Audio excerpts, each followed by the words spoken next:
Hey, so tonight we're going to talk about Victorian factory workers, specifically what it was really like to work in those massive cotton mills in northern England. And trust me, you're going to be real grateful for that soft bed you're lying on by the time we're done. Oh, and if you're enjoying these stories, I'd really appreciate a like or subscribe. Super curious where you're all listening from, so drop a comment with your location and what time it is there. Always blows my mind how people are falling asleep to this all over the world. All right, find that cozy spot, take a nice slow breath, and just let your body sink into whatever you're lying on. We're heading back to 1840-something England, and honestly, you're gonna need that comfort, so congratulations. You just woke up in northern England. The year is 1845, and you're about to start your new job at Quarry Bank Cotton Mill in Cheshire. Now here's the good news. You've got work. In a world where unemployment means starvation, that's actually huge. The bad news? Well, let's just say your alarm clock is going to be a steam whistle at 5 in the morning, and your commute is going to be a bit different than you're used to.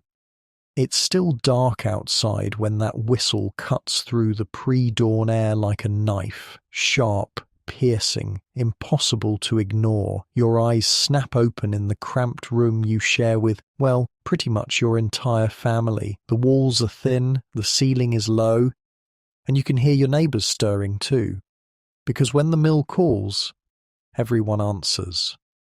You roll off the thin straw mattress that's seen better days, probably several years' worth of better days. The floor beneath your bare feet is cold, rough wooden planks that creak with every step. No carpets here, no cozy warmth, just the basics, the absolute basics. Your clothes are hanging on a nail by the small window, the same clothes you've worn for the past week. In 1845, most working folks owned maybe 2 sets of clothing if they were lucky, one to wear, one to wash. And washing happened, well, when you had time, which wasn't often. The walk to the mill takes about 40 minutes in good weather. Today, it's not good weather. A light rain is falling, that persistent English drizzle that seems to seep into your bones. Your shoes, if you can call them that, are more leather scraps than actual footwear. Each step sends cold water squishing between your toes. But you're not alone on this journey. The roads are filling up with shadows, dozens of people walking in the same direction, men, women, children as young as 8 or 9 years old, all of you moving like a slow river toward the same destination. Some folks are walking even farther than you, 3, 4 miles in all weather, because this job, this dangerous, exhausting, poorly paid job, is still better than starving. The mill comes into view as you crest a small hill, and honestly, it takes your breath away, not because it's beautiful, but because it's so massive. Quarry Bank stretches out in front of you like a red brick mountain, 4 stories tall, with window after window after window stretching across its face. 256 windows, to be exact, and when they're all lit up at night, which they often are, it looks like something from another world.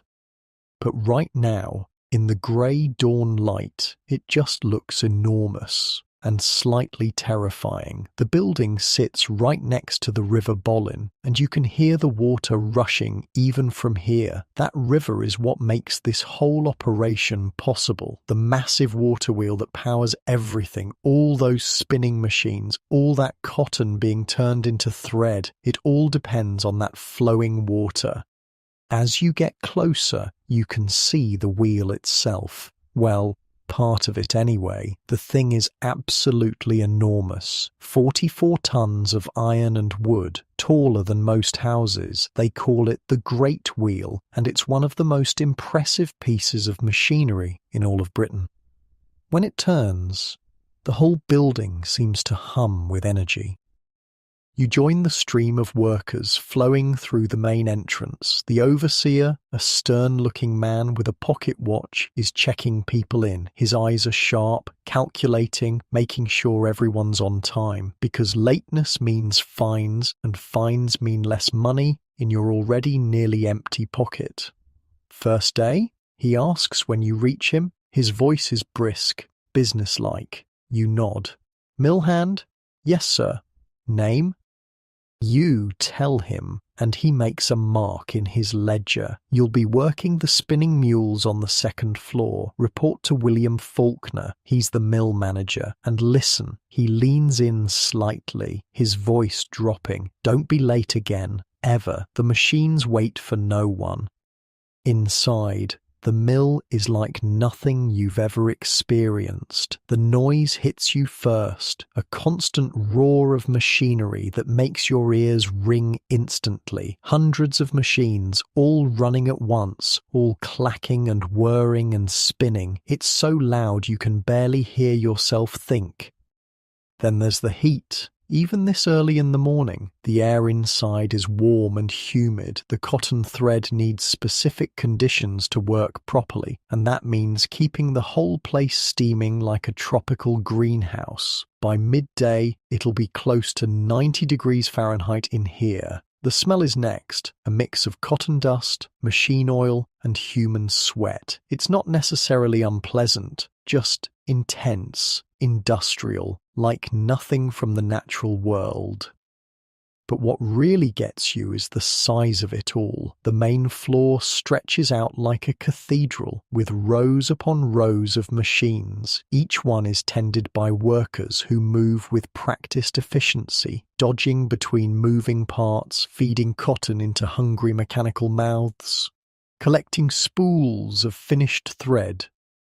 You climb the wooden stairs to the second floor, each step echoing despite the overwhelming machine noise. The overseer's instructions were clear: find William Faulkner, ask anyone, and they point you toward a tall man in a slightly better coat, standing near the largest machine you've ever seen. This must be the spinning mule.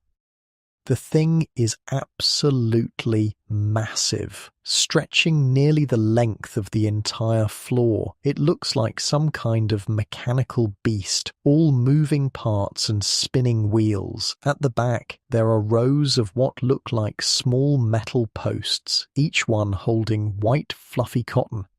At the front, hundreds of thin threads are being wound onto wooden bobbins.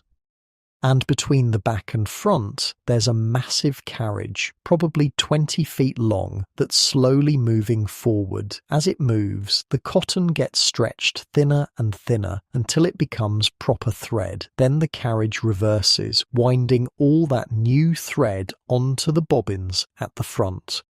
You, the new hand. William Faulkner's voice cuts through the noise. He's a middle-aged man with shrewd eyes and hands stained permanently with cotton dust. When you nod, he gestures toward the machine. Ever worked a mule before? No, sir. Thought not. Well, you're about to learn. He walks you along the side of the machine, pointing out different parts. This here's a spinning mule, finest piece of machinery in the world. Takes raw cotton, turns it into thread strong enough for both the warp and the weft of cloth.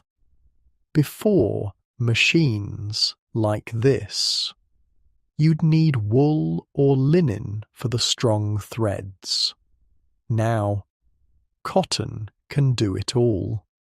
He shows you how the carriage works, moving slowly away from the back of the machine, drawing out the cotton fibers until they're thin as spider silk. When it gets out to the end there, the cotton's the right thickness, but it's not strong yet. That's where these spindles come in. He points to hundreds of thin metal rods. They twist the fibers, give them strength, turn that fluffy cotton into proper thread.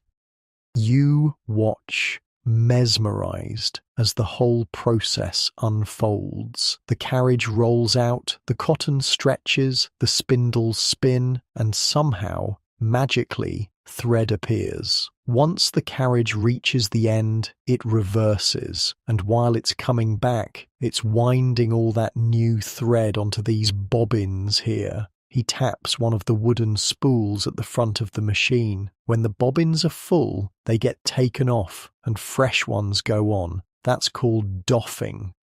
How long does each cycle take?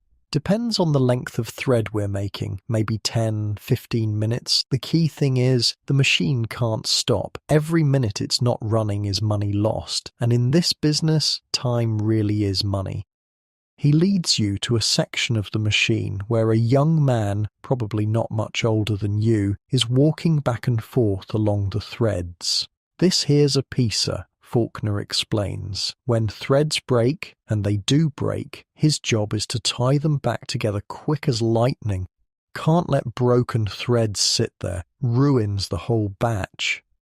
The piecer looks up and nods, but doesn't stop moving. His hands are incredibly fast, finding broken threads, tying them together, moving on to the next one. It's like watching a dancer, if dancers worked with deadly machinery. You'll start as a piecer, Faulkner continues. Learn the machine, learn how the thread behaves. If you're good, if you're fast, maybe someday you'll become a mule spinner. That's the highest paid job in the mill. What does a mule spinner do? Runs the whole machine, sets the timing, adjusts the tension, makes sure everything works smoothly. A good mule spinner can make up to 30 shillings a week. Bad one. He shrugs. Well, bad ones don't last long. 30 shillings. That's more money than most farm workers see in a month. No wonder people are willing to come here, to endure the noise and heat and danger. It's a chance, maybe the only chance, to make a decent living. Faulkner introduces you to Tom, the piecer you'll be working alongside. Tom's been here 3 years, started when he was 12. His hands are stained with cotton dust, and there's a small scar on his right palm from where he moved too close to a moving belt, but his eyes are alert, friendly. Your first rule, Tom says, his voice barely audible over the machine noise. Never put your hand where you can't see it. These machines will take a finger faster than you can blink. Second rule, when that carriage comes back, get out of the way. It's heavy, and it doesn't stop for anything. He shows you how to spot a broken thread, how to tie the special knot that keeps everything flowing smoothly.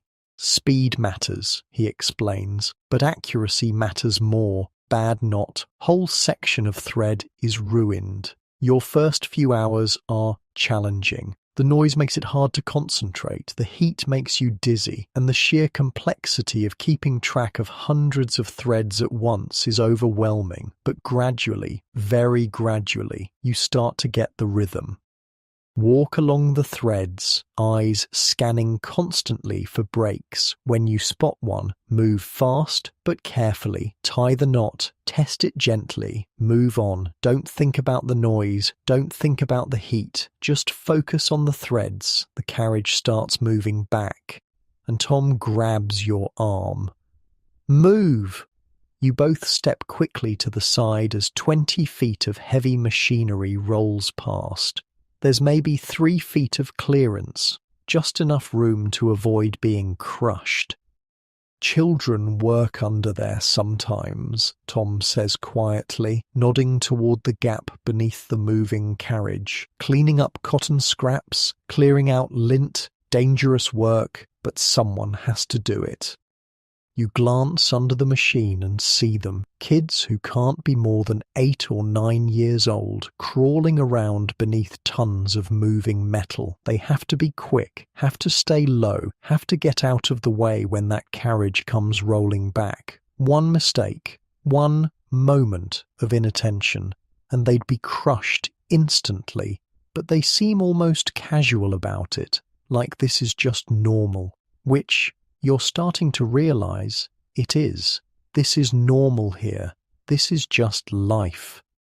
The morning passes in a blur of motion and noise. Your hands are getting faster. Your eyes are learning what to look for. Tom nods approvingly when you catch a particularly tricky break before it causes problems. Getting the hang of it, he says during a brief moment when the machine pauses for maintenance. Most people take weeks to get comfortable with the mule. You might actually have a talent for this.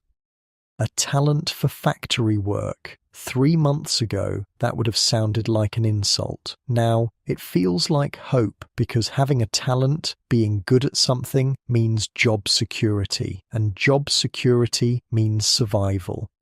The noon whistle blows, and the machines gradually wind down to a stop. The sudden relative quiet is almost startling, though your ears are still ringing from hours of noise. Around you, workers are pulling out small bundles of food, settling down wherever they can find space.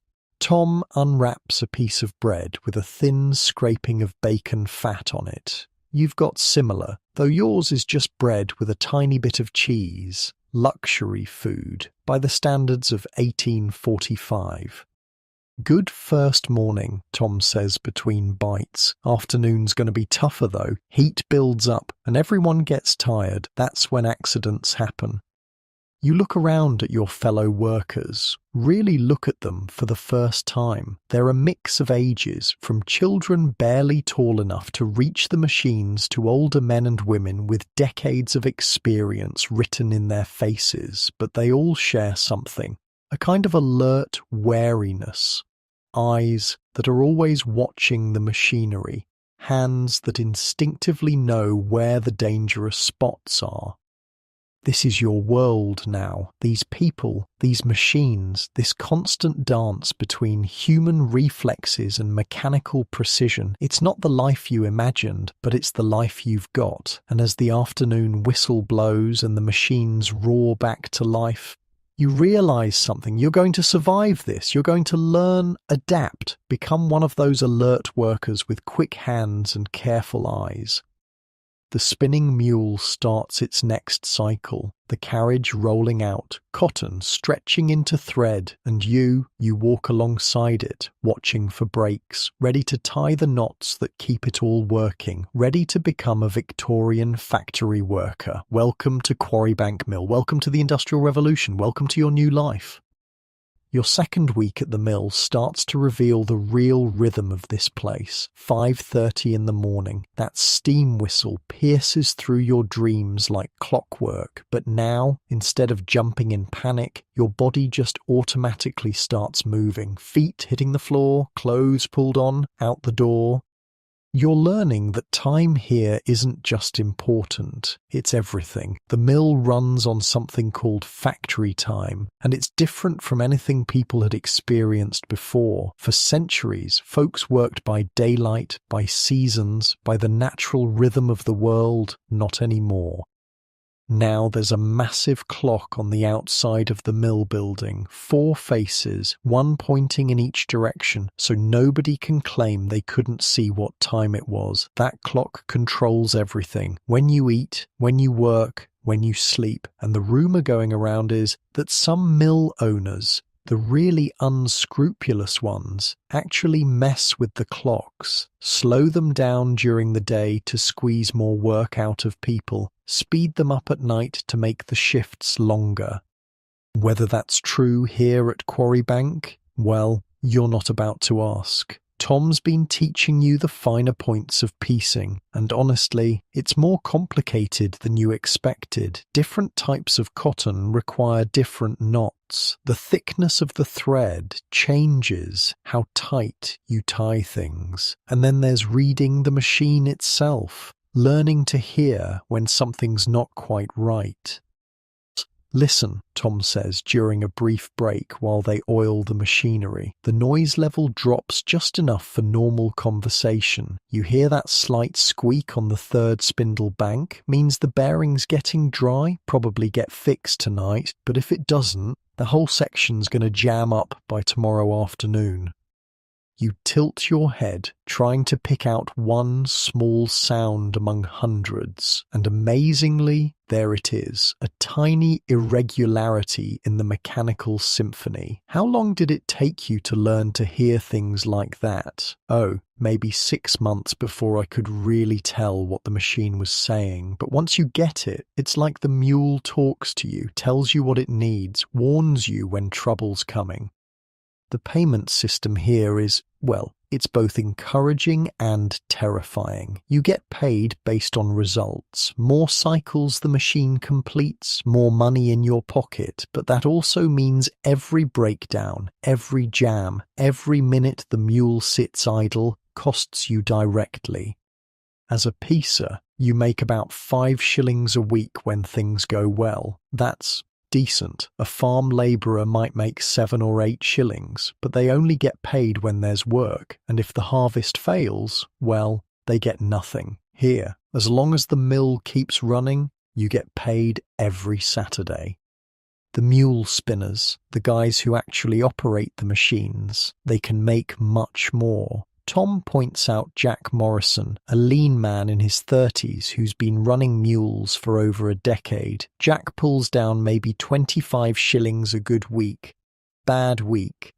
When the cotton's poor quality or the machine breaks down a lot, maybe 15. 25 shillings. That's real money. Enough to rent a decent room, buy proper food, maybe even save a little for the future. No wonder people fight for those positions. But here's the thing that really gets you. Children make up nearly half the workforce, not teenagers like Tom, actual little kids. Sarah, who can't be more than 7, spends her days crawling under the mules collecting cotton waste. Her small size lets her get into spaces adults couldn't reach, but it also puts her right underneath tons of moving machinery. She makes maybe 2 shillings a week, if she's lucky. Most of it goes straight to her family, because without that money, they'd all starve. It's not cruelty, exactly. It's survival. But watching her dart between those massive moving parts, knowing that one slip means death, it makes your stomach clench. The mill provides housing for workers who need it, and you're grateful for that, even if the conditions are basic. You're sharing a room in one of the mill houses with 3 other men. The building is brick, which is better than the wood and mud cottages many workers grew up in. But it's crowded. Your room is maybe 10 feet by 12 feet, 4 narrow beds, each with a straw mattress and a thin blanket, a small table, 2 chairs, and pegs on the wall for hanging clothes. That's it. No privacy, no space to spread out, barely enough room to move around. But it's warm. The mill houses are built close together, and body heat from your neighbours helps keep the worst of the cold at bay. In winter, when the countryside is brutal, these cramped quarters start to feel almost cosy. The food situation is manageable. Not great, but manageable. The mill provides meals for the apprentice children, the ones whose families gave them up to work here. But for regular workers like you, you're on your own. Your weekly food budget is roughly 2 shillings, which sounds like a lot until you start shopping. Bread is your foundation, thick, dense oat cakes that fill your stomach and give you energy for the long shifts. A good-sized loaf costs about 4p, and you go through 3 or 4 loaves a week. On Sundays, if you've had a good week, you might buy a small piece of bacon. Not much, maybe 2 ounces, but enough to add some fat and flavour to your meals. Cheese is a luxury, maybe an ounce on Saturday night if the week went well. And tea, real tea, that's for special occasions only. Most days, breakfast is oat cake with water or, if you're lucky, a bit of milk. The mill children get something called blue milk, which is basically water with just enough milk added to change the colour. The joke goes that it's so watery you can read a newspaper through it. But honestly, even that sounds good when you're hungry. Lunch happens right at your machine. No cafeteria, no break room, just wherever you can find a spot to sit. The problem is, everything gets covered in cotton dust. Your bread, your cheese, whatever you've brought, it all gets a fine coating of white fuzz. You learn to brush it off as best you can and eat anyway. The taste takes getting used to. Cotton dust has this slightly sweet, almost metallic flavour. After a few weeks, you barely notice it. After a few months, food without that dust coating starts to taste strange. Dinner, eaten after the 14-hour shift ends, is usually oatcake again, maybe with a bit of bacon fat spread on it if you've been able to save some. On really good days, you might have a small piece of cheese, and always, you're hungry, not starving.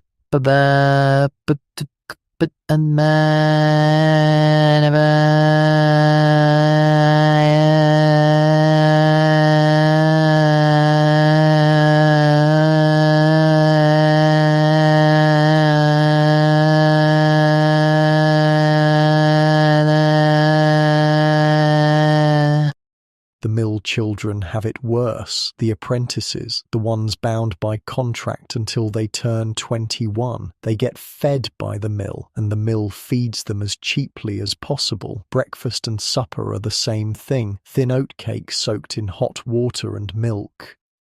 Dinner is usually potato pie with tiny scraps of bacon mixed in, so fatty most adults would struggle to eat it.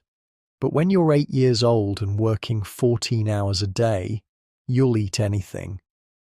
The daily routine becomes automatic after a few weeks. Up at 5:30, quick wash in cold water, dress, walk to the mill. Work starts at 6 sharp. No exceptions. The first break comes at 8. 15 minutes to grab some bread and maybe use the privy. Then it's straight through until noon. 4 hours of constant motion, watching threads, tying knots, staying alert. By 11, your feet are aching and your back is starting to complain. By noon, you're genuinely grateful for that 40-minute dinner break.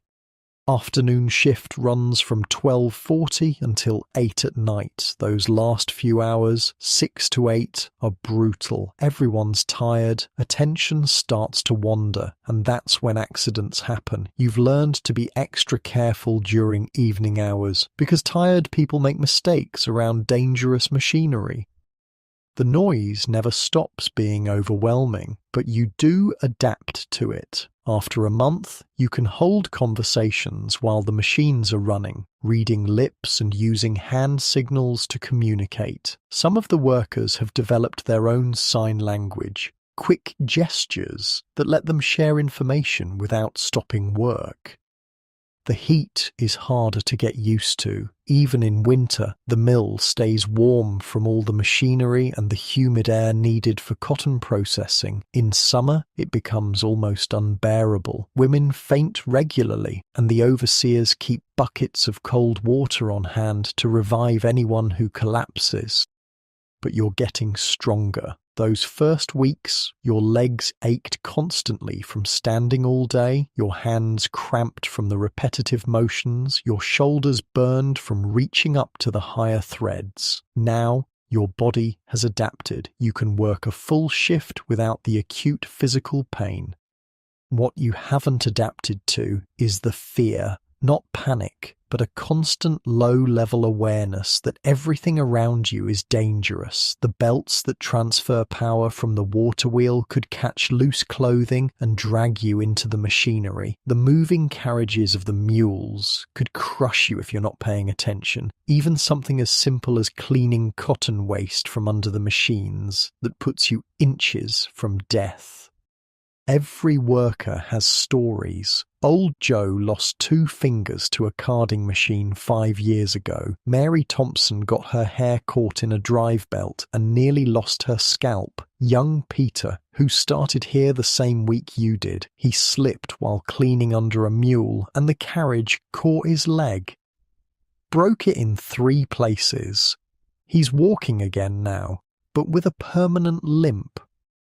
The mill owners, the Gregg family, they're not monsters. they provide housing, they pay regularly, they don't use the worst punishments you hear about at other mills, but they're also businessmen. Safety measures cost money, and money spent on safety is money not earned as profit. So you learn to be your own safety measure. Never reach where you can't see. Always know where the moving parts are. When in doubt, stop and think. Better to lose a few seconds than lose a finger. The social side of mill work is complicated. You're all in this together, sharing the dangers and hardships, but you're also competing for the better positions, for the approval of the overseers, for the slightly higher wages that mean the difference between bare survival and something approaching comfort. Tom's become a real friend, teaching you not just the technical aspects of the work, but how to navigate the mill's social hierarchy, who to ask for help, who to avoid, which overseers are fair, and which ones look for excuses to dock your pay. Stay clear of Smithers, he warns, nodding toward a heavy-set man with a permanent scowl. He's got quotas for fines, has to collect a certain amount each week from worker penalties. If he hasn't made his numbers by Friday, he starts looking for trouble. The fine system is probably the most hated aspect of mill life. Talking while working, that's a penny fine. Looking out the window, another penny. Being late, even by 2 minutes, costs you 3p. Open a window without permission, that's 6p. For the child apprentices who don't get wages, fines mean extra work hours. Sometimes they're kept until 10 or 11 at night, working off penalties for infractions as minor as yawning or whistling. But there are small pleasures too. Saturday nights, when the week's wages are paid, there's often singing in the mill houses. Someone will pull out a fiddle or an accordion, and for an hour or two, the exhaustion and fear fade away. Workers share stories, jokes, sometimes even dance a little. Sunday is the closest thing to freedom you get. The mill shuts down, the machines fall silent, and for one blessed day you can step outside without hearing that constant mechanical roar. Some people go to church, others just sleep. You usually spend Sunday morning mending clothes, washing what you can, trying to prepare for another week.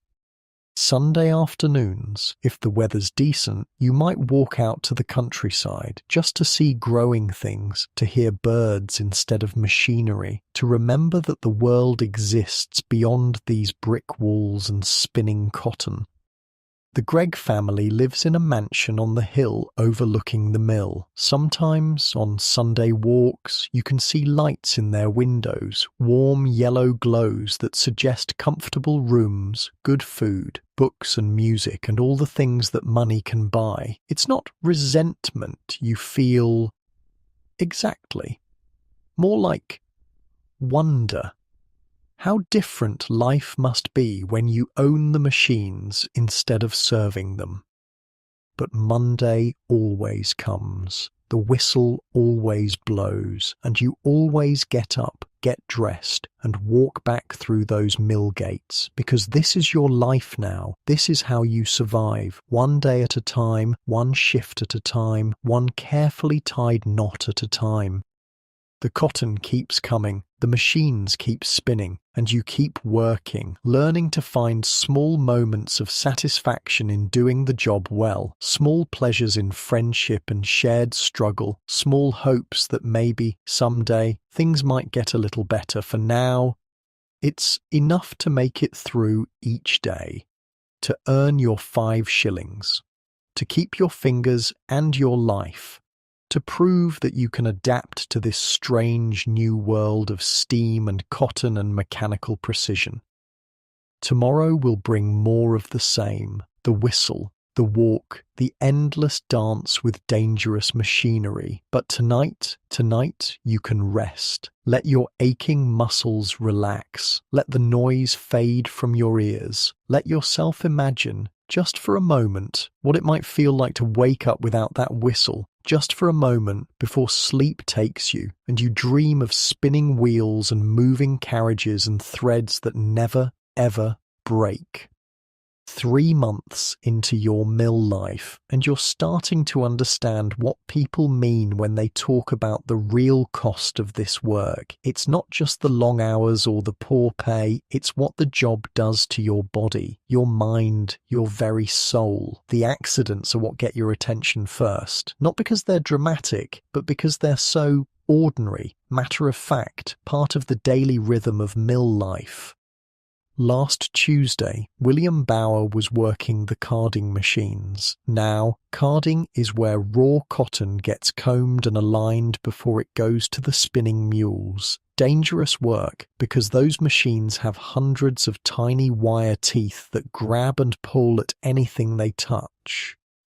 The safe way to feed new cotton into a carding engine is with a long stick, keeping your hands well clear of those hungry teeth.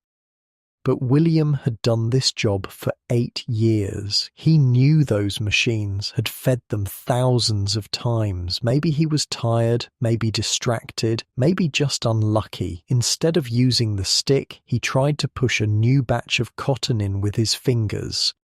The machine caught his left hand and pulled it right into the works. By the time they got the power shut off and the machinery stopped, William had lost everything below his elbow, just gone. The carding engine had chewed through bone and muscle like it was cotton fibre.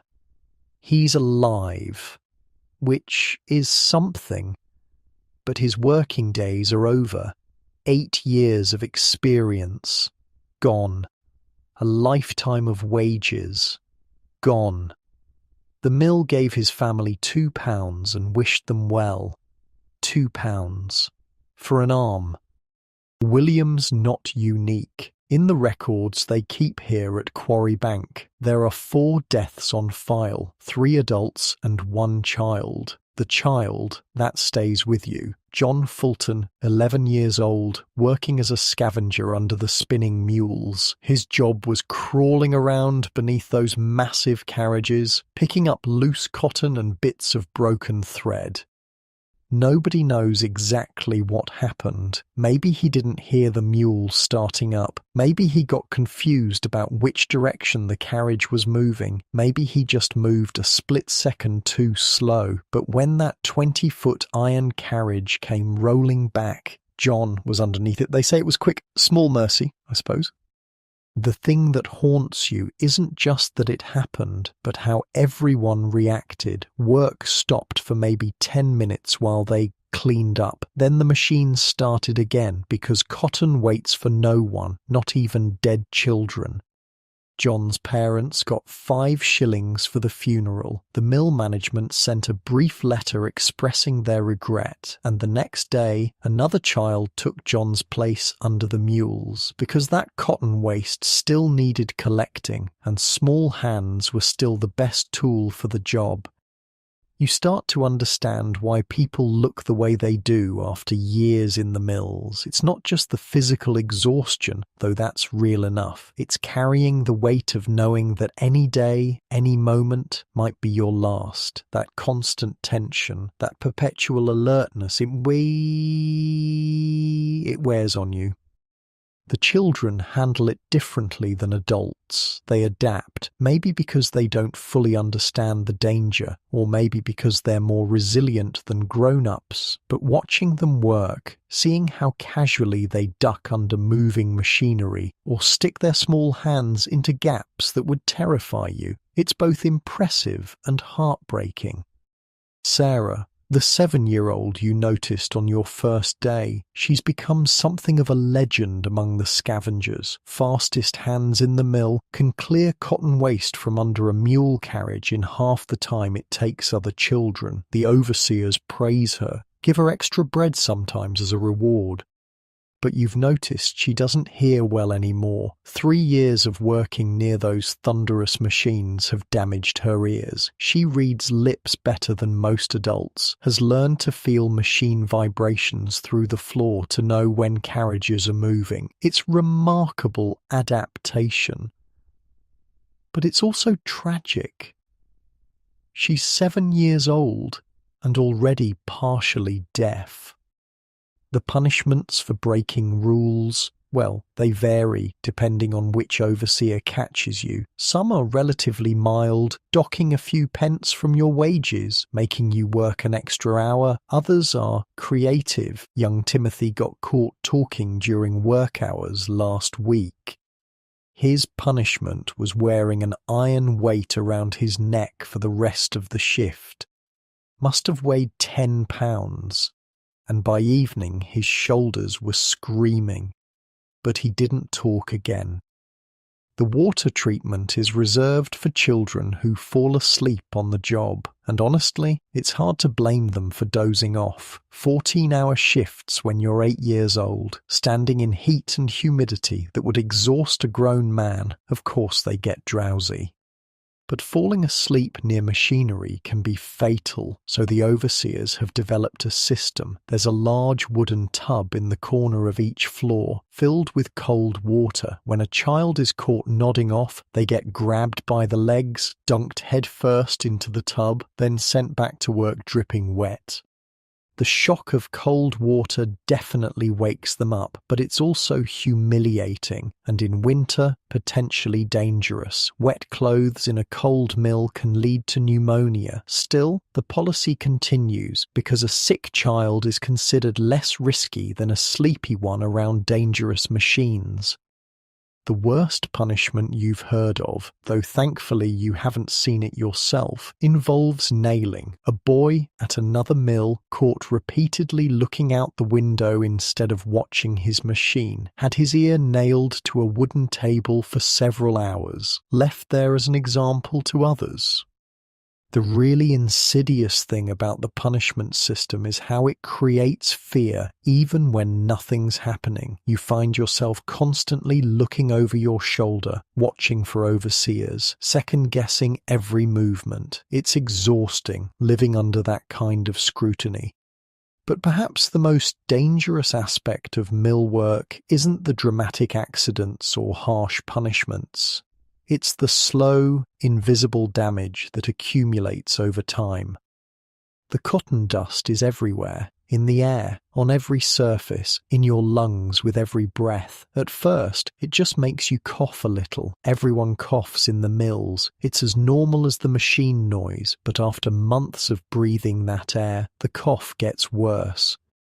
They call it mill fever, or sometimes cotton lung. The medical term, though most workers don't know it, is bicyanosis. Your lungs gradually fill with cotton fibres and dust, making it harder and harder to breathe. Old-timers wheeze constantly, can barely climb stairs without stopping to rest. There's no cure, no treatment, you just slowly suffocate. Most workers with advanced cotton lung don't make it past their 40s. They spend their final years gasping for air, coughing up blood-tinged phlegm, unable to work, unable to earn money, slowly starving while their lungs fail. The irony is bitter. You come to the mills to escape rural poverty, to make a better life, and end up trading a quick death from starvation for a slow death from suffocation. The noise damage is almost as universal as the lung problems. After your first month, you noticed your hearing wasn't quite as sharp. After 3 months, you have to ask people to repeat themselves sometimes. Long-term workers, the ones who've been here 5 or 10 years, many of them are significantly deaf. But in some ways, the hearing loss becomes an advantage. The constant machine noise that nearly drove you insane during your first weeks, now it's just background. You barely notice it anymore, which means you can focus on your work, can actually think while your hands go through the practiced motions of piecing threads. The heat affects different people differently. Some workers seem to thrive in the humid warmth, especially those who came from cold, damp rural cottages, but others, particularly the women, struggle with the tropical conditions inside the mill.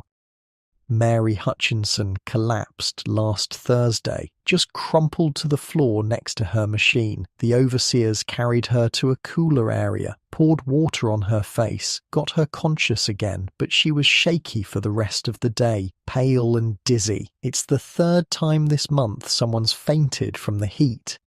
The mill keeps the temperature high because cotton thread needs humidity to stay flexible. Dry air makes the fibers brittle, causes more breaks, reduces productivity, so the windows stay closed, the steam keeps pumping, and the workers just have to endure. Your own body is changing in ways you didn't expect. Your hands, once soft and clean, are now permanently stained with cotton oil and machine grease. No amount of scrubbing gets them completely clean. The constant handling of rough thread has left calluses on your fingertips and small cuts that never quite heal. Your posture is different too. Months of bending over machinery, reaching up to high threads, hunching to avoid low-hanging belts. It's left you with a slight stoop. You catch yourself in reflective windows sometimes and barely recognize the person looking back. But perhaps the strangest change is how you think about time. Before the mill, time was fluid. You worked when there was work to do, rested when you were tired, ate when you were hungry. Now, every moment is measured, scheduled, accounted for. You wake up thinking about how many minutes until the work whistle. You count thread cycles during the day, calculating how much you'll earn if the machine keeps running smoothly. You fall asleep wondering if tomorrow will bring accidents, breakdowns, fines that eat into your wages. The Factory Act of 1833 was supposed to improve conditions for workers like you. No children under 9, no more than 12 hours a day for children under 16, mandatory schooling for the youngest workers. It sounded good on paper, but enforcement is spotty. The factory inspectors visit maybe twice a year, and the mill always seems to know they're coming. Suddenly, the youngest children disappear for a few days. The work hours get adjusted temporarily. Everyone's told to look alert and well-fed. Once the inspectors leave, things go back to normal because the mill owners know, and the workers know, and probably the inspectors know, that these factories couldn't operate under the strict letter of the law. There's too much money involved, too many people dependent on these jobs, too much pressure to keep costs low and production high. So you work in this strange space between legal and illegal, moral and immoral, necessary and unconscionable, because what choice do you have? Go back to rural poverty, try to find work that doesn't exist, let your family starve while you maintain your principles? The mill provides income, harsh and dangerous income, but income nonetheless. And in 1845, income means survival. You've learned to find small ways to protect yourself. Breathing through a damp cloth helps filter some of the cotton dust. Taking quick breaks to step outside, even for 30 seconds, gives your lungs a brief respite. Learning which machines are most likely to break down helps you avoid being nearby when they fail catastrophically. You've also learned to read the subtle signs that predict accidents. Workers who are overly tired make mistakes. Machines that sound slightly different than usual are about to break. Children who seem distracted or upset are more likely to get hurt. Sometimes you can prevent disasters. A quiet word to a drowsy child. Hey, wake up. A quick signal to an experienced worker. Something's wrong with number 3 mule. It's not much, but it's what you can do. The solidarity among workers is real, born from shared danger and hardship. When someone gets hurt, others cover their work without being asked. When a family loses their breadwinner to an accident, neighbors share what little food they have. When the overseers are being particularly harsh, workers look out for each other. But there's also competition, resentment, fear, because any one of you could be replaced tomorrow. There are always people desperate enough to take these jobs, willing to work for even less, to endure even worse conditions. So you help when you can, but you don't take unnecessary risks. You're sympathetic to others' suffering, but you protect yourself first. It sounds selfish, But in this environment, selfishness is survival. The long-term workers, the ones who've survived 5 or 10 years, they have a particular look in their eyes, not defeat exactly, more like acceptance. They've made peace with the danger, with the gradual destruction of their bodies, with the certainty that this work will eventually kill them. But they've also found meaning in small things, pride in doing difficult work well, satisfaction in earning enough to feed their families, camaraderie with fellow survivors. It's not the life they dreamed of, but it's the life they've built. And sometimes, late at night, when the machines are finally quiet, you can almost convince yourself that it's enough, that surviving another day in this place is itself an achievement, that adapting to impossible conditions shows a kind of strength. Tomorrow will bring new dangers, new challenges, new opportunities for things to go catastrophically wrong. But tonight, you're alive. Your fingers are intact. Your lungs still work, mostly. Your hearing is damaged, but not gone. Tonight, you can rest your aching body. Let your mind drift away from the mechanical precision of mill work. Remember what it feels like to be human instead of just another moving part in a vast, dangerous, profitable machine. The cotton will be there tomorrow, the machines will start again, the dangers will remain, but for now, in this brief space between shifts, you can simply breathe, carefully, shallowly, but still breathing, still alive in the age of steam and cotton and industrial progress. Still human, despite everything trying to grind that humanity away.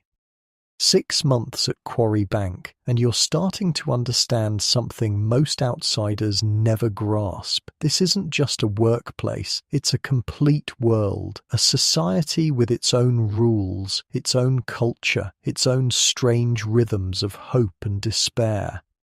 The mill houses create their own little villages. Families who've never met before suddenly find themselves living inches apart, sharing walls so thin you can hear your neighbours' conversations, their arguments, their children crying in the night. Privacy becomes a luxury nobody can afford. But community develops in unexpected ways. Mrs. Henderson, who lives in the room next to yours, she's got 6 children and a husband who lost his hand to a carding machine 2 years ago. Without his wages, the family would starve, so the neighbours, all mill workers earning barely enough for themselves, somehow find ways to help. Maybe it's an extra piece of bread when someone's had a good week. Maybe it's watching the youngest children while Mrs. Henderson works a double shift. Maybe it's just listening, being there when the weight of it all becomes too much to bear alone. Tom's family situation is complicated in ways that are becoming depressingly common. His father died in a mill accident when Tom was 10, crushed by a falling beam during repairs to the water wheel. His mother remarried, but her new husband drinks, not socially, not occasionally, but much so moishes, but seriously, dangerously. Half my wages go straight to his gin habit, Tom tells you during one of your Sunday walks. Mum tries to hide money, but he always finds it. Last week he sold our good cooking pot to buy more drink. Now we're boiling everything in an old tin can. The drinking problem is epidemic among mill workers, and honestly, you're starting to understand why. 14 hours a day of dangerous, mind-numbing work, constant fear of injury or unemployment, living conditions that barely qualify as human. Gin offers temporary escape from all of it. But temporary escape creates permanent problems. Families where the breadwinner drinks, children going hungry because wages disappear into taverns, accidents happening because workers show up drunk or hungover. It's a cycle that destroys lives just as efficiently as the machinery. The children in the mill families, they grow up fast. too fast. 8-year-old Annie Morrison, who works as a doffer changing bobbins on the spinning frames. She handles money better than some adults you've known. Has to. Her wages are often the difference between her family eating or starving. I get 3 shillings on a good week, she tells you with the matter-of-fact tone children use for terrible things. Mum takes 2 for rent and food. I keep 6pence for myself, but usually end up spending it on bread when we run short toward week's end. 3 shillings a week. For a child who should be playing, learning to read, discovering the world. Instead, she's calculating thread counts and dodging machinery, already planning how to stretch her wages to keep her family alive. But there are bright spots too, moments of genuine joy that feel almost miraculous in this harsh environment. Saturday evening, after wages are paid, the mill houses come alive with music and laughter. Someone always has a fiddle or a squeeze box, and suddenly the cramped rooms fill with dancing. The music is folk tunes mostly, songs passed down from rural grandparents, melodies that remember green fields and harvest festivals, but mill workers have started creating their own songs too. Ballads about factory life, humorous ditties about difficult overseers, haunting melodies about friends lost to accidents. There's one song that always gets everyone singing, a tune called The Cotton Mill Morning. The lyrics are simple, almost childlike, but they capture something essential about mill life. The whistle blows at 5:30, time to rise and face the day. The machines are calling loudly. There's no time to look away. But we'll stand together working till the evening sets us free. In the cotton mill this morning, we're as strong as we can be. It's not great poetry, but when 40 voices join in, when children and adults and old-timers all sing together, there's something powerful about it, a reminder that you're not alone in this, that shared struggle creates its own kind of strength. The romantic relationships in mill communities are complicated. Young people work side by side for 14 hours a day, sharing dangers and hardships, developing bonds that might bloom into love under different circumstances. But mill life makes everything harder. Mary Booth and James Crawford have been sweet on each other for months, but they can't afford to marry. Marriage means setting up their own household, renting their own room, buying their own furniture and cooking equipment. On their combined wages of maybe 12 shillings a week, it's just not possible. So they wait, caught in stolen moments during meal breaks, walk together on Sunday afternoons, dream of a future that always seems just out of reach. Many mill couples wait years to marry, saving every possible penny, hoping for promotions that might make a family financially viable. And when they do marry, when they do start families, the cycle continues. Their children will grow up in mill houses, start working at 8 or 9 years old, face the same dangers and hardships their parents endured. It's a kind of inheritance passed down through generations, poverty and peril and the endless rhythm of industrial labour. The seasonal changes affect mill life in ways you never expected. Winter is brutal, not just because of the cold, but because of the contrast. Outside temperatures drop well below freezing, while the mill interior stays tropically hot and humid. Workers develop constant colds, moving between extreme temperatures multiple times each day.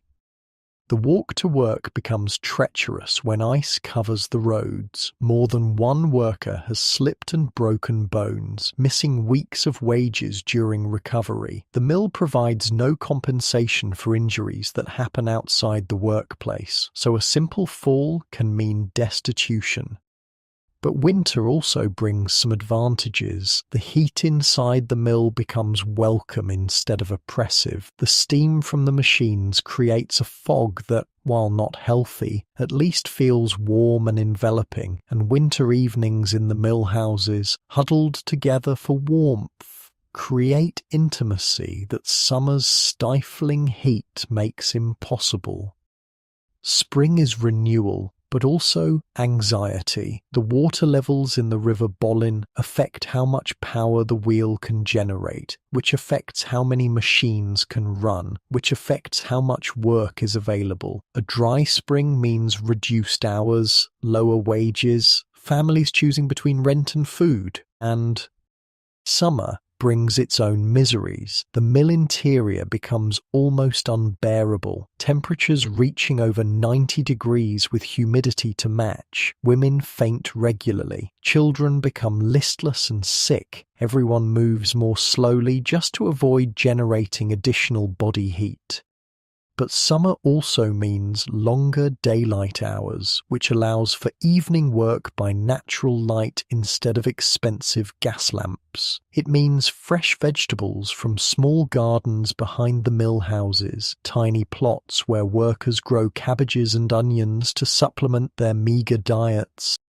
The economic forces that drive your daily life are vast, global, almost incomprehensible in their scope. The cotton you process every day, the raw material that feeds these hungry machines, it comes from across the Atlantic Ocean, from plantations in America, where enslaved people pick the bolls under conditions that make mill work look comfortable. That connection between your labour and slave labour, it's not something the mill owners advertise, but it's real. The Gregg family fortune, the mansion on the hill, the profits that make Quarry Bank possible, they're built on a foundation of human bondage thousands of miles away. Samuel Gregg himself inherited a sugar plantation on the island of Dominica. The enslaved workers there produced sugar, while the enslaved workers in America produced cotton, while you and your fellow mill hands produced cloth, all links in the same chain, all serving the same system of profit extraction. The irony is bitter. You work in dangerous conditions for poverty wages, processing cotton picked by people in even worse conditions for no wages at all. The finished cloth, the shirts and dresses and household linens you help create, many of them will be shipped back to slave plantations to clothe the very people who picked the cotton in the first place. It's a global economy built on exploitation, with you and the enslaved cotton pickers both serving the same masters, different forms of bondage, but bondage nonetheless. The Gregg family, when you glimpse them occasionally, seem like decent enough people. They provide housing for workers, they pay wages regularly, they don't use the most brutal punishments employed at other mills. But they're also businessmen, and business means profit, and profit means keeping costs low. Every safety improvement costs money, every wage increase reduces earnings, every hour of reduced work time means less cotton processed, so the Gregg family walks a careful line, providing just enough to keep workers alive and functional, but never so much that it seriously cuts into their returns. Robert Gregg, Samuel's son, actually opposed the 10-hour workday when Parliament was considering it, not because he was cruel, but because he genuinely believed shorter hours would harm workers financially. They'll earn less money, he argued, they'll suffer hardship and famine.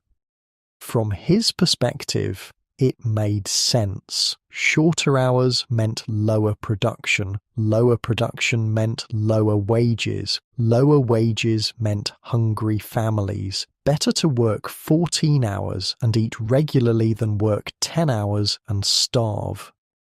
Of course, this logic ignored the possibility of paying higher hourly wages or accepting lower profits or recognizing that exhausted workers are less productive than rested ones, but those considerations would have required questioning the fundamental assumptions of the system. And successful businessmen don't usually question systems that make them wealthy. The mill's success is undeniable. Quarrybank has become one of the most profitable cotton operations in England. The Gregg family employs over 2,000 people across their various mills, processes millions of pounds of raw cotton each year, generates enormous wealth for themselves and modest prosperity for the surrounding region. But success measured how? If you count profits, yes. Quarrybank is tremendously successful. If you count the number of people employed, again, success. If you count technological innovation and industrial efficiency, absolutely successful. If you count human cost, well, that's a different calculation.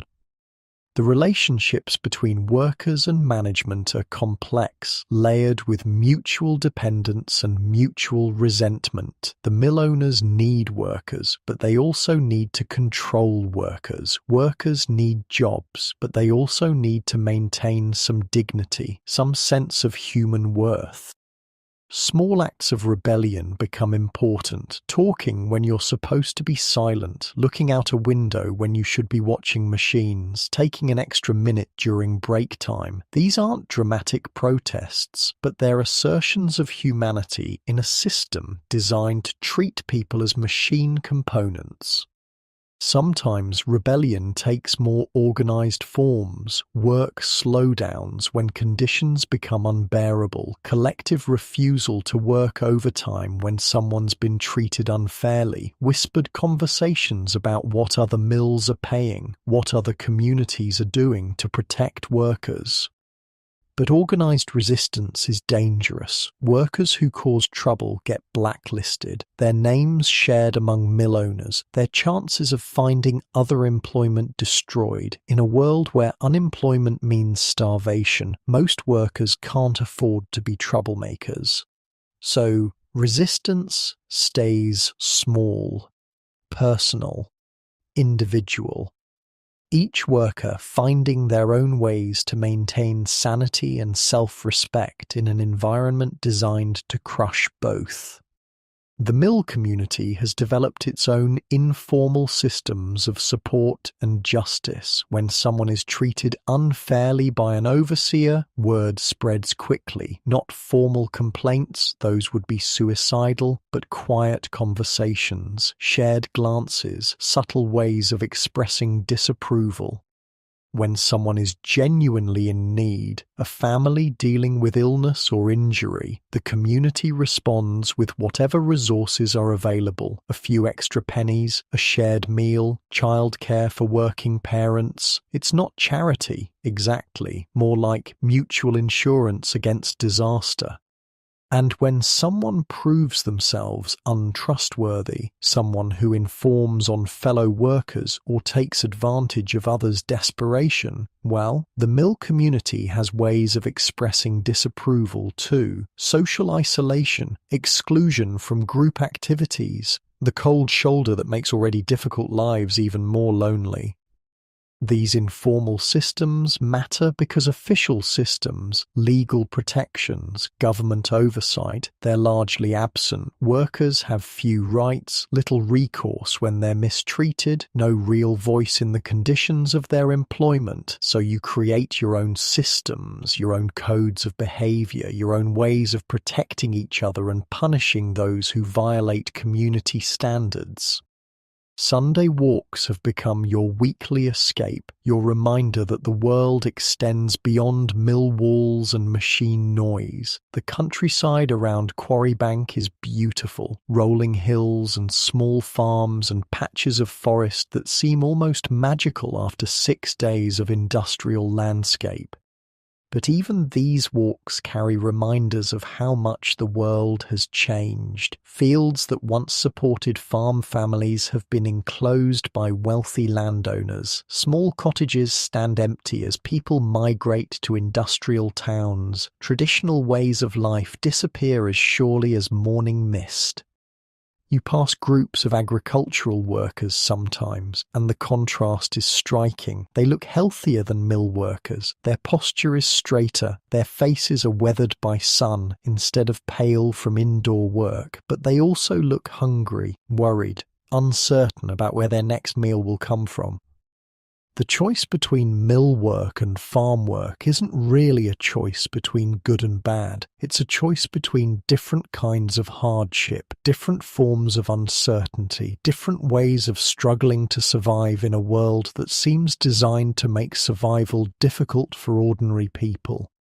As evening approaches and you head back toward the mill houses, back toward another week of cotton and machinery and industrial precision, you carry with you these moments of peace, these brief glimpses of beauty and stillness. Tomorrow will bring the whistle, the walk, the endless dance with dangerous machines.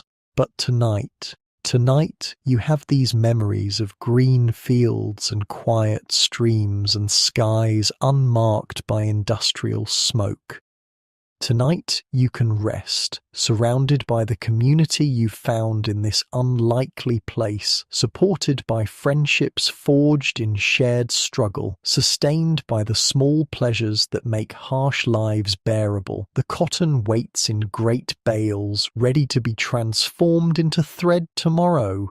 The machines stand silent, but ready to roar back to life. The whole vast mechanism of industrial production pauses, but never stops, never truly rests. But you can rest. For a few precious hours, you can simply be human instead of a factory worker, can dream instead of calculate, can remember instead of just endure. Tomorrow is coming, as it always does, but tonight is yours. 2 years at Quarry Bank now, and you're witnessing something remarkable. Change, slow, incremental, often frustrating change, but change nonetheless. The world of 1847 looks different from the world you entered in 1845. Not dramatically different, but if you know what to look for, if you've lived through the daily grind of mill life, you can sense the subtle shifts, the small improvements that might, eventually, add up to something larger. Parliament passed the 10 Hours Act just last month, limiting women and young people to no more than 10 hours of work per day, 10 hours instead of 14. It sounds modest, but for families like the Morrisons and the Hendersons, those 4 fewer hours mean the difference between exhaustion and recovery, between survival and something approaching life. The mill owners fought it. Of course, Robert Gregg himself travelled to London to argue against the legislation. Shorter hours mean lower wages, he told Parliament. Workers will suffer economic hardship, and there's truth in that argument. Reduced hours do mean less money in individual pockets, at least initially. But what the mill owners didn't anticipate, what perhaps they couldn't understand from their position of comfort and security, is how much more productive workers become when they're not half dead from fatigue. Rested hands work faster, alert minds make fewer mistakes, healthy bodies can sustain effort longer. The machines still run 14 hours a day, but now they're operated in shifts, fresh workers taking over from tired ones, maintaining quality and speed without grinding human beings into dust. It's revolutionary, literally, a fundamental change in how industrial work gets organized. The factory inspectors are becoming more serious too. More frequent visits, more thorough examinations, actual penalties for mills that violate the new regulations. Just last week, Inspector Leonard Horner spent 3 days at Quarry Bank talking to workers privately, examining machinery, reviewing wage records. For the first time, someone with real authority seemed genuinely interested in workers' experiences, not just productivity numbers or profit margins, but actual human welfare. It felt strange, almost unsettling, like discovering that someone in power actually cared whether you lived or died. The changes aren't just legal, they're social too. Education requirements for child workers mean that even the youngest mill hands now spend part of their week in school. Not much, just a few hours, but enough to learn basic reading and arithmetic. Enough to imagine futures beyond the factory floor. Young Sarah, now 9 years old and still working as a scavenger, can write her own name, can read simple sentences, can add and subtract numbers well enough to check whether her wages are calculated correctly. Small skills, but they represent something larger. Hope. Possibility. The radical notion that working-class children might deserve more than just labour. The Sunday schools are expanding too, offering not just religious instruction but practical education, geography lessons using maps of the world, arithmetic taught through real-world problems, even basic science, explaining how machines work and why cotton fibers behave the way they do. Tom has started attending these Sunday classes, and his enthusiasm is infectious. Did you know, he tells you excitedly after one session, that cotton comes from a plant that grows flowers, white flowers that turn into these fluffy bowls we work with every day? Never thought about where it actually came from before. It's a small revelation, but revelations matter. Understanding your place in the larger world, knowing that your daily labour connects to farmers in distant countries, to ships crossing oceans, to customers wearing the cloth you helped create, it transforms anonymous drudgery into meaningful work. The technological improvements continue as well. Steam power is gradually supplementing water power, meaning production can continue even when the river runs low. New machine designs reduce some of the most dangerous aspects of mill work. Better guards around moving parts, improved ventilation systems to reduce cotton dust.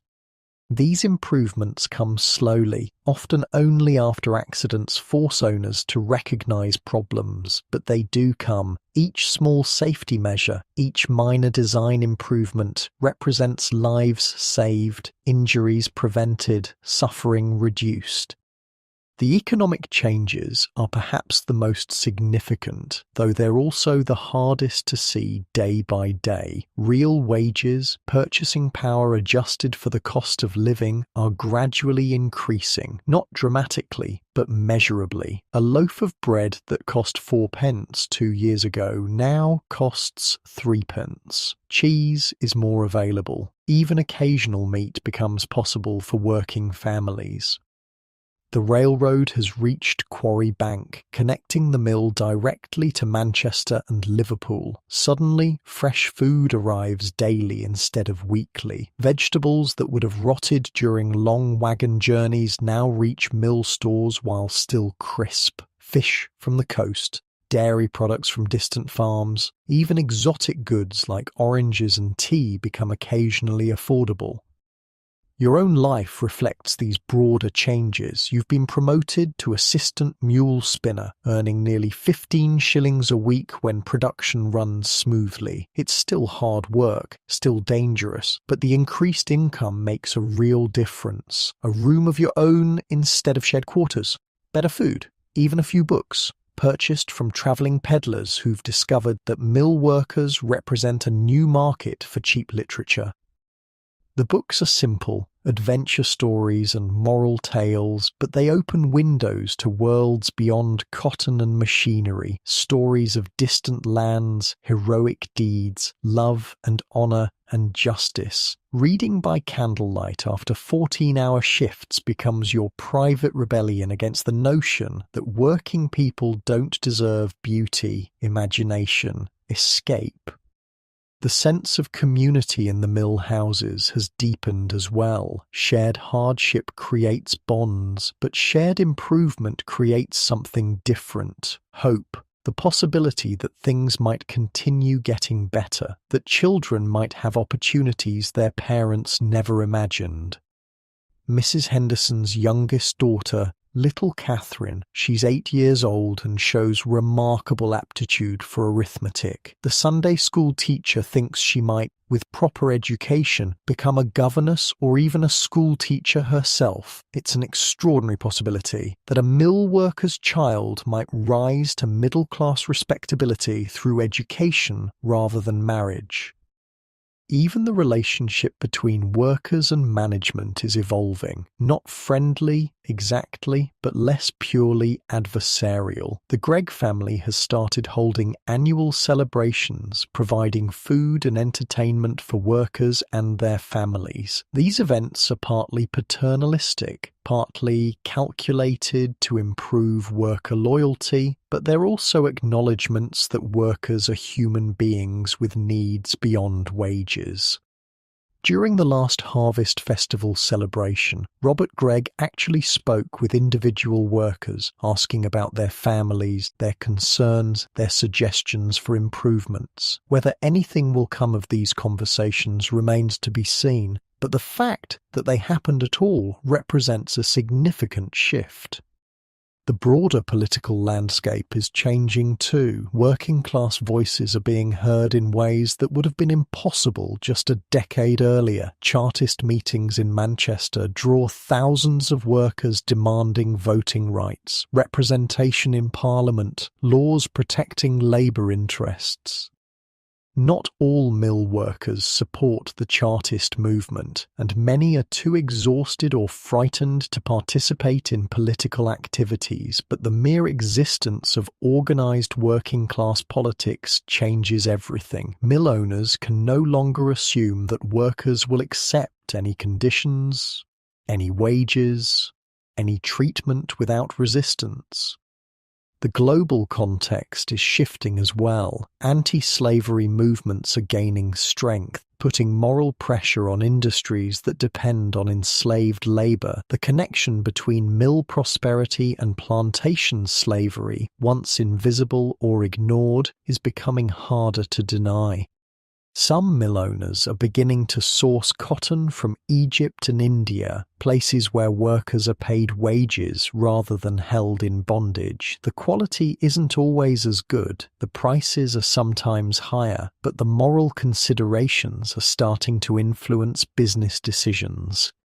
Samuel Gregg himself has begun divesting from slave-dependent enterprises, selling his plantation interests, investing instead in free labor agriculture. It's partly moral conviction, partly practical recognition that slavery's days are numbered, but it represents a fundamental change in how industrial capitalism thinks about labor. Your personal growth over these 2 years has been unexpected, not just the obvious changes, the increased wages, the better living conditions, the promotion to assistant spinner, but deeper transformations, ways of thinking and seeing that you never anticipated. You understand machinery now in ways that go beyond simple operation. You can hear a spinning mule's entire mechanical state in subtle changes to its rhythm. You can predict failures hours before they happen, adjust tension and timing to prevent problems rather than just react to them. This knowledge, this intimate understanding of industrial processes, it's a kind of expertise that didn't exist in the world before. Your grandfather might have known every tree in his forest, every bird call, every sign of changing weather. You know every sound a cotton mill makes, every vibration that signals trouble, every adjustment needed to maintain smooth production. It's different knowledge, suited to a different world, but it's real expertise nonetheless, valuable, marketable, something that gives you dignity and purpose in an industrial economy. The social relationships you've developed, the friendships forged in shared danger and mutual support, they're unlike anything your rural ancestors would have experienced. Village communities were based on blood, land, tradition. Mill communities are based on choice, necessity, the voluntary cooperation of strangers who've learned to trust each other. Tom has become like a brother, not through family connection, but through countless shared experiences. Mrs. Henderson is like a mother, offering advice and comfort when mill life becomes overwhelming. Little Sarah is like a younger sister, someone to protect and encourage.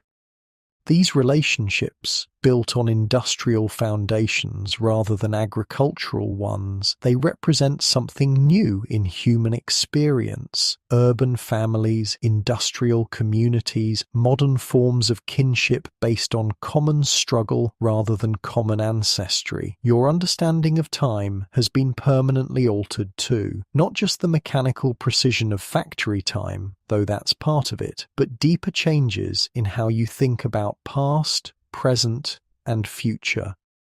Rural time moved in cycles, planting and harvest, seasons and generations, patterns that repeated endlessly. Industrial time moves in progress, improvements and innovations, changes that build on each other toward something, you're not sure what, but definitely something different from what came before.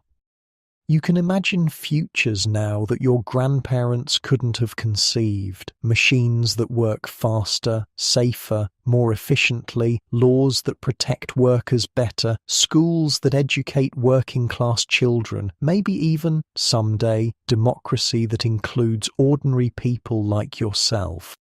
These aren't just fantasies, they're reasonable extrapolations from changes you've witnessed personally. If conditions can improve over 2 years, why not over 20? If Parliament can pass the 10 Hours Act, why not laws guaranteeing worker safety, fair wages, decent housing?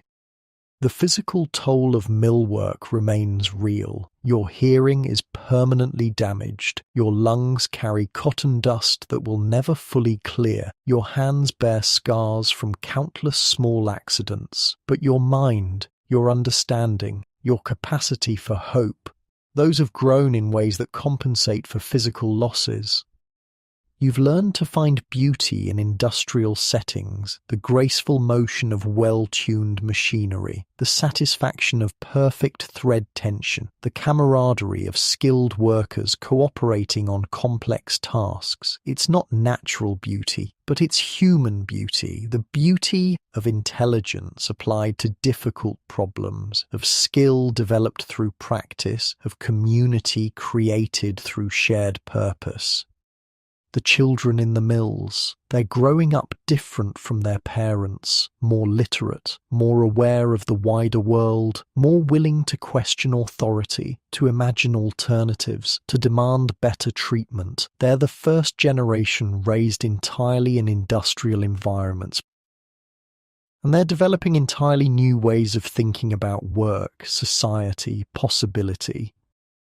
Little Catherine Henderson, the arithmetic prodigy, she talks about becoming a teacher with matter-of-fact confidence that would have been impossible for her mother's generation. She simply assumes, that intelligence and effort will be rewarded, that education leads to opportunity, that working-class children can rise in the world.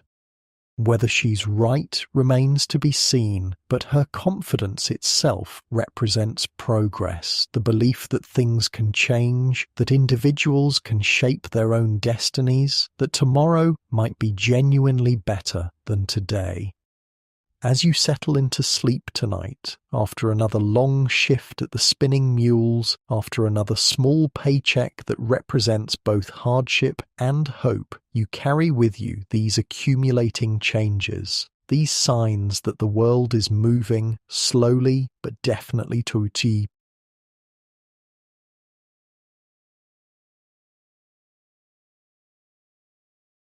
some steam session. Something more humane. The cotton dust still coats everything. The machines still pose daily dangers. The work is still exhausting. The wages still barely adequate. The future still uncertain. But change is happening. Legal protections are increasing, educational opportunities are expanding, technology is improving, communities are strengthening, hope is growing. You're part of something larger than yourself, larger than Quarrybank, larger than the cotton industry. You're part of the great transformation that's reshaping human civilization. The shift from agricultural to industrial society, from tradition to progress, from inherited status to earned achievement. It's painful, this transformation, costly in human terms, disruptive of everything familiar and comforting, but it's also miraculous, the emergence of entirely new possibilities, new forms of wealth, new kinds of knowledge, new ways of organizing human cooperation. Your children, when you have them, will grow up in a world your grandparents couldn't have imagined, a world where ordinary people can read, where laws protect workers, where machines multiply human capabilities, where merit matters more than birth. They'll face new challenges, industrial pollution, urban overcrowding, the psychological stress of rapid change, but they'll also have opportunities, educational possibilities, social mobility, individual freedom that no previous generation could access. The story you're living, the story of industrial transformation, it's still being written. Each day brings new chapters, new characters, new plot developments, and you, tired mill worker with cotton-stained hands and damaged hearing, you're one of the protagonists. Your daily choices, your small acts of courage and kindness, your determination to survive and adapt and hope, they're shaping the story's direction, creating the world your children will inherit. Tonight, as the mill falls silent and the machinery rests, as your breathing gradually slows and your muscles finally relax, you can take satisfaction in knowing that you've played your part, that you've contributed something valuable to the great work of human progress. The cotton will be there tomorrow, as it always is.